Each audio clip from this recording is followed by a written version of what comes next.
Nobody saw anything.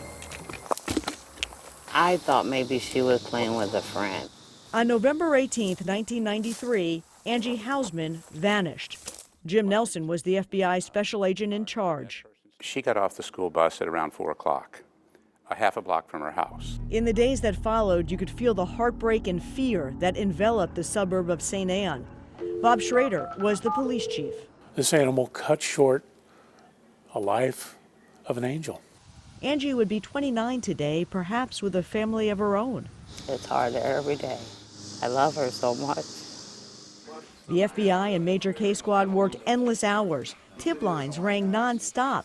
Detectives scoured the neighborhood, searching homes and stopping cars. Angie's parents learned in any kidnapping, family members become suspects. We went through that family with a fine-tooth comb. It wasn't them. Every lead fizzled. 9 days into the investigation and 2 days after Thanksgiving, hunters in Bush Wildlife Preserve in St. Charles County found Angie. They found her tied to a tree. She still had the duct tape across her eyes and her mouth. Investigators inside the St. Charles County Crime Lab processed 150 pieces of evidence, painstaking work. They even had the gaffer's tape that bound Angie's body. Parts of the puzzle became more clear. She was tortured. Clearly molested. Yeah, sexually molested. She was held somewhere. And on Thanksgiving Day, when most everyone else was home with family, the killer brought Angie here. She was taken in there alive and tied to a tree, mostly naked, and she expired. 20 years later, evidence remains fresh in these retired lawmen's minds. School books were in the brush. So was her coat. But it's missing a button. It's a little teddy bear button, white.